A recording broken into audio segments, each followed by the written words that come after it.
నమస్తే. ప్రస్తుతం మనతో పాటు ఉన్నారు సోషల్ యాక్టివిస్ట్ కృష్ణకుమారి గారు. మేడం నమస్తే అండి. నమస్తే. ప్రస్తుతానికి సోషల్ మీడియాలో రాఖీ పండుగ పర్వదినాన్ని పురస్కరించుకుని కృతి సనన్ గారు ఒక యాడ్ చేశారు. మేబీ అంటే ఎవరి బట్టలు వాళ్ళ ఇష్టం. మనం ఇప్పుడు కూడా ఆడవాళ్ళు వేసుకునే బట్టలకు సంబంధించి కానీ వాళ్ళు ఏం చేయాలి, ఎక్కడికి వెళ్ళాలి అనే దానికి పరిధులు పెట్టడం గురించి చాలా సందర్భాల్లో మనం మాట్లాడుకున్నాం. అయినప్పటికీ కూడా రాఖీ పండుగ అనేది ఒక సంస్కృతి సాంప్రదాయాలలో మిళితమై ఉన్న అంశం. ఆ టైంలో సాధారణంగా చూడండి, ప్రతి మహిళ శుభ్రంగా అందంగా చీరలు కట్టుకును, సల్వార్ కమీజ్ వేసుకును ఇలా రెడీ అయ్యి రాఖీలు కడుతూ ఉంటారు. బట్ ఆ యాడ్లో తను వేసుకున్న బట్టలకి సంబంధించి కాస్త వివాదాస్పదం అవుతోంది. దాన్ని కంగనా రనౌత్ గారు వేలెత్తి చూపించారు. వెంటనే రాహుల్ గాంధీ గారు ఆడవాళ్ళు వేసుకునే బట్టల గురించి ఎవరు మాట్లాడే అర్హత లేదు, రైట్ లేదు అంటూ ఆయన మాట్లాడారు. ఈ మొత్తం ఎపిసోడ్ మీకు ఏమనిపిస్తోంది? ఇప్పుడు మొదటి నుంచి చర్చ జరుగుతుందండి. అంతకుముందు కూడా అనసూయ విషయంలో కూడా ఇలాగే జరిగింది. అయితే ఎవరికి వారు వ్యక్తిగతంగా మాకు ఇది నప్పుతుంది,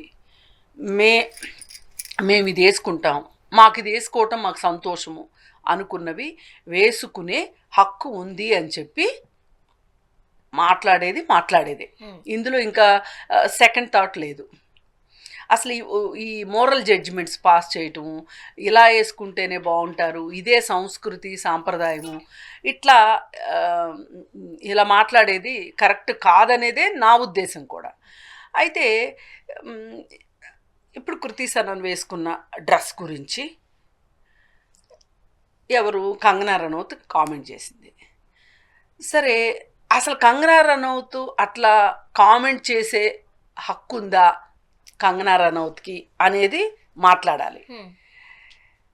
ఏంటి అంటే, అయోధ్య రాముడి ఆలయం ఓపెనింగ్ అప్పుడు ఆమె ఎలాంటి డ్రెస్ వేసుకుందో అందరూ చూశారు.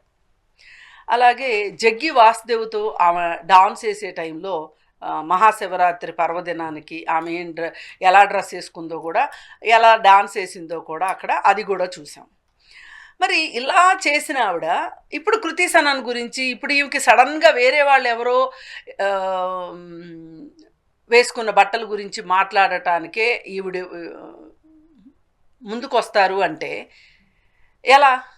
ఇప్పుడు నువ్వు అలా వేసుకున్నప్పుడు వేరే వాళ్ళు వేసుకోకూడదు అంటే నీకు కాంపిటీషన్ వస్తున్నానండి బాధగా ఉందా, భయంగా ఉందా?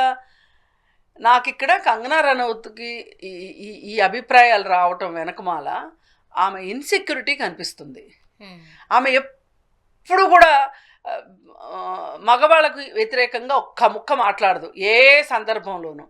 ఆమె ఎప్పుడు అటాక్ చేసినా సరే ఆడవాళ్ళ గురించే అటాక్ చేస్తుంది. తన కో ఆర్టిస్టుల గురించి కావచ్చు, ఇప్పుడు అంతకుముందు ఎప్పుడు తాప్సీ గురించి కూడా అంతే. ఎలాంటి ఫ్యామిలీస్ నుంచి వచ్చేస్తారో ఇట్లాంటి వాళ్ళు, వాళ్ళని చూస్తేనే తెలుస్తుంది వాళ్ళ ఫ్యామిలీలు ఎట్లుంటాయో అని మాట్లాడింది. ఆ చదువులని సంస్కారాలని చాలా మాట్లాడింది. సరే, తాప్సీ కూడా ఊరుకోలేదనుకోండి, ఆమె మాట్లాడగలిగింది, ఆమె మాట్లాడింది. కాకపోతే తాప్సీకున్న సొసైటీ పట్ల అవగాహన కానీ, మ్యాన్ అండ్ ఉమెన్ రిలేషన్స్ విషయంలో కానీ, తాప్సీ సినిమా ఇండస్ట్రీలో కాస్టింగ్ కావచ్చు అట్లాంటి వాటికి వ్యతిరేకంగా తాప్సీ ఉన్న బోల్డ్గా మాట్లాడే రకంగా చూసుకుంటే అసలు కంగనా రనౌత్ ఎక్కడా అసలు ఆమెకు పోటీయే కాదు. సామాజిక అంశాలపైన తాప్సీ గారు సందర్భాల్లో స్పందించారు. చాలా సందర్భాల్లో పింక్ సినిమాలో యాక్ట్ చేశారు కదా, అది ఆమె సినిమాలాగా యాక్ట్ చేయలే, వాస్తవంగా నిజ జీవితం అన్నట్లుగా యాక్ట్ చేసింది. అంటే ఆమె నిజ జీవితంలో కూడా అలాగే ఉంటుంది. పైగా ఆ మధ్య ఇప్పుడు నాకు సినిమా అవకాశాలు వస్తాయా రావా అని కూడా ఆలోచించుకోకుండా మన దక్షిణాది సినిమాల గురించి కూడా ఆమె కామెంట్ చేయటం మనం చూసాం. తను చాలా అంటే నాకు నష్టం ఏంటి, నాకు లాభం ఏంటి అని చూసుకోకుండా మాట్లాడాల్సిన విషయాన్ని మాట్లాడుతుంది అంతే. ఆ తాప్సీ మీదకి ఈమె ఒంటికాల మీద వెళ్ళింది, ఇప్పుడు కృతి సనన్ మీదకి ఒంటికాల మీదకి.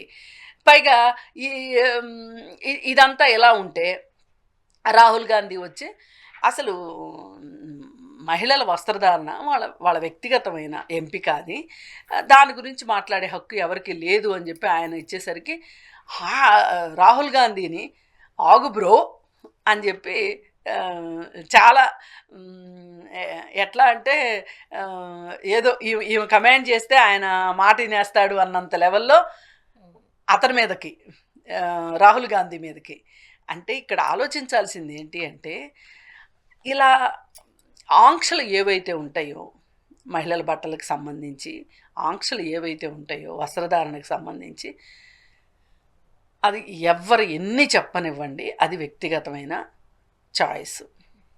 ప్రతి మహిళకి తెలుసు తను ఎక్కడికి వెళ్ళేటప్పుడు ఏ డ్రెస్ వేసుకోవాలి. ఇప్పుడు ఆ మధ్య కొంతమంది బాగా బరి తెగించేసి విపరీతంగా మాట్లాడారు, ఏంటి అసంబద్ధంగా. స్కూల్కి టీచర్ అలా వేసుకుని వెళ్తుందా, లేదు హాస్పిటల్కి అంటే మా ఇష్టం కదా అని చెప్పి స్కూల్కి అట్లా చీరలు కట్టుకుంటారా డాక్టర్లా. ఏ డాక్టరు ఏ వృత్తిలో ఉన్న వాళ్ళకి తెలుసు ఎక్కడికి వెళ్ళేటప్పుడు ఎలాంటి బట్టలు వేసుకోవాలి అనేది తెలుసు. అందుకని చెప్పి ఒకవేళ తెలీదు అనుకుందామండి, దానికి సంబంధించిన ఇబ్బందులు కానీ ఏవైనా కానీ సాధక బాధకాలు వాళ్ళే భరించుకుంటారు, మధ్యలో మీకు ఎందుకు. కాకపోతే నాకు కంగనా రనౌత్ గురించి ఇంకొక మాట కూడా మాట్లాడాలనిపిస్తుంది. ఏంటంటే,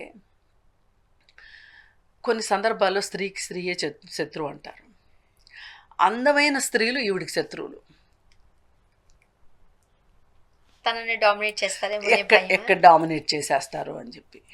అసలు ఈమె వేసుకున్న బట్టలు ఎట్లా వేసుకుంది, ఇప్పుడంటే ఏదో ఎంపీ అయిన తర్వాత కాస్త చీరలు జాకెట్లు వేసుకుంటుంది, కానీ ఒకప్పుడు ఆవిడ ఎలా వేసుకుంది. అసలు ఆ నోరు తెరిస్తే ఎంత కంపు మాటలు వస్తాయి. మళ్ళీ ఇంకొకరికి చెప్తుంది. అందుకని ఏది ఏమైనా ఈ డ్రెస్ విషయంలో ఇంత మాట్లాడుకోవడం, మాట్లాడుకున్న కొద్దీ ఏమవుతుంది అంటే, మనకి ఒక జెండర్ సెన్సిటివిటీ లేదు అనిపిస్తుంది తప్పితే వేరే ఏమీ లేదు. బట్టల వల్లే జెండర్ ఈక్వాలిటీ వస్తుందా, ఎలాంటి బట్టలు అంటే అలాంటి బట్టలు వేసుకుంటేనే జెండర్ ఈక్వాలిటీ వస్తుందా అంటే నేను ఒప్పుకోను. జెండర్ ఈక్వాలిటీ అక్కడ రాదు. జెండర్ సెన్సిటివిటీ ఉంటే జెండర్ ఈక్వాలిటీ వస్తుంది. అప్పుడు జెండర్ గ్యాప్ తగ్గితే జెండర్ ఈక్వాలిటీ వస్తుంది. అది ఒక థిన్ లైన్, కొంచెం అర్థం చేసుకోగలిగితే అర్థమవుతుంది అది. కాకపోతే మనం కంగనా గారి మాటలను కొద్దిసేపు పక్కన పెడదాం. కానీ రాఖీ పండుగ అనంటే సాధారణంగా మహిళలు వేసుకునే వస్త్రధారణ మనం చూస్తూనే ఉంటాం. ఇప్పుడు మనం కూడా అండి పెళ్లికి షార్ట్లు వేసుకుని వెళ్ళంగా, అలాగే చీర కట్టుకుని వెళ్ళంగా, అలాగేనండి. ఇప్పుడు కొంచెం సాంప్రదాయంగా అలాగే నేను ఒకటి చెప్తా వినండి. ఇప్పుడు దేశం మొత్తం, భారతదేశం మొత్తంలోనూ స్త్రీలందరూ చీరలే కట్టుకుంటారా? అందరూ అన్ని చోట్ల చీరలే కట్టుకుంటారు చెప్పండి. నేను అదే అడుగుతున్నా. ఇప్పుడు దేశం మొత్తంలో రాఖీ పండుగ జరుపుకుంటారు. అసలు ఇంకా ఇంకొంచెం ముందుకెళ్తే ఇంకొన్ని చోట్ల అయితే మతాలకు సంబంధం లేకుండా కూడా రాఖీ పండుగ చేసుకునే వాళ్ళు ఉన్నారు. అలాంటప్పుడు మనం అసలు ఇది ఒక మతానికి సంబంధించిందని కానీ కేవలం ఇది హిందువులకు సంబంధించిందని అనుకుని పొరపాటు పడొద్దు మనం. అది ఒక సుహృద్భావానికి, సోదరభావానికి అది ఒక గుర్తుగా పండగ జరుపుకుంటారు. ఇప్పుడు అస్సాం వాళ్ళు వేసుకునే బట్టలు, ఇప్పుడు ఆంధ్రప్రదేశ్ వాళ్ళు కట్టుకునే చీరకి డిఫరెన్స్ ఉంటుంది. ఇప్పుడు పంజాబ్ వాళ్ళు వేసుకునే బట్టలకి, అస్సాం వాళ్ళు వేసుకునే బట్టలకి డిఫరెన్స్ ఉంటుంది. ప్రాంతాలను బట్టి వేసుకుంటారు. కానీ రక్షాబంధన్ మట్టుకు అందరూ కట్టుకుంటారు. అట్లాంటప్పుడు నువ్వు చీర కట్టుకుంటేనే రక్షాబంధన్ అంటే ఎట్లా కుదురుతుంది? అది ఉద్దేశం కాదు. ఆమె కొంచెం మీ ఉద్దేశం ఏంటి నాకు అర్థమైంది. మీరు భిన్నాభిప్రాయాల్లో ఇది చాలా థిన్ లైన్ ప్రకారం మాట్లాడుతున్నది ఏంటి అంటే, కొంచెం ఆమె ఎక్స్పోజింగ్లో ఉంది అనేది చెప్పదలుచుకుంటున్నారు ప్రతి వాళ్ళు. ఇప్పుడు చీరలో ఉన్న ఎక్స్పోజింగే ఉంటుంది. నన్ను అడిగితే ఈ లెక్కను చూసుకుంటే చీరలో ఉన్నంత ఎక్స్పోజింగ్ వేరే దగ్గర ఎక్కడా ఉండదు. ఇంకపోతే ఇంకోటి చెప్పుకోవచ్చు, ఇంకా అలాంటప్పుడు బురకాయ వేసుకుంటే ఎక్స్పోజింగే ఉండదు. మరి బురకాయ వేసుకుంటే కూడా చాలా మందికి ఇష్టం ఉండదు, హిజాబ్ కట్టుకుంటే ఇష్టం ఉండదు. అంటే దీన్ని వ్యక్తిగత అభిప్రాయాలతోటి రుద్దుతున్నారు. అది ఇక్కడ మనం వ్యతిరేకించాల్సి. ఇంకొక 1 minute లాగండి. ఏమని చెప్తావు అబ్బాయి? ఇంకా నేను అడుగుదాక ప్రశ్న అడుగు. అంటే ఇప్పుడు యాడ్ తీసేటప్పుడు యాడ్ డైరెక్టర్, కాన్సెప్ట్ రెడీ చేసేవాళ్ళు, వీళ్ళందరికీ కూడా ఈ టైంలో మనం చూస్తూ ఉంటాం. ఇప్పుడు ఆర్ట్ డైరెక్టర్లు ఉంటారు. ఆ ప్లేస్కి సంబంధించి బ్యాక్గ్రౌండ్ అంతా ఎలా ఉండాలి, ఇప్పుడు పెళ్ళి ఇవన్నీ అనుకోండి, నగలు జ్యువెలరీకి సంబంధించి, పెళ్ళికి సంబంధించి ఏదైనా యాడ్స్ చేస్తున్నారు అనుకోండి, మొత్తం ఒక పెళ్లి మండపం. సో అదంతా మారిపోతూ ఉంటుంది. ఇది కూడా కాస్త సంస్కృతి సాంప్రదాయాల ప్రకారంగా యాడ్ తీస్తే బాగుంటుందేమో. అంటే ఒకటండి, అసలు ఇది దేనికి సంబంధించిన యాడ్ ఇది అసలు? ఒకటండి, ఇప్పుడు కొన్ని జ్యువెలరీ షాపుల వాళ్ళు రక్షాబంధన స్పెషల్ పెట్టి, అలాగే ఫ్రిడ్జ్లు అమ్ముకునేవాళ్ళు, ఫ్యాన్లు అమ్ముకునేవాళ్ళు, ఏదో ఒక అకేషన్ చూపించి అకేషన్ ద్వారా సేల్స్ పెంచుకోవాలి అని అనుకుంటారు కదా. ఇదే కదా జరిగేది. అలాంటప్పుడు వాళ్ళు ఎవరైతే యాడ్ చేయించుకుంటున్నారో వాళ్ళు చేస్తారు, ఆ డ్రెస్ని ఎంపిక చేస్తారు. అంటే సింపుల్గా చెప్పాలి అంటే ఇదంతా కూడా యాడ్ ఏజెన్సీ వాళ్ళ కనుసన్నల్లో ఉంటుంది. అవును. ఇప్పుడు కంపెనీ వాళ్ళు ఈ పలానా యాడ్ ఏజెన్సీకి ఎందుకు ఇస్తారు, ఈ యాడ్ ఏజెన్సీ వాళ్ళకి ఇస్తే మన యాడ్ బాగా అంటే ఎక్కువ మంది ఆకర్షితులై చూస్తారు అనేది కదా. అప్పుడు వాళ్ళ సేల్స్ బాగా జరుగుతాయి అనే ఉద్దేశంతో.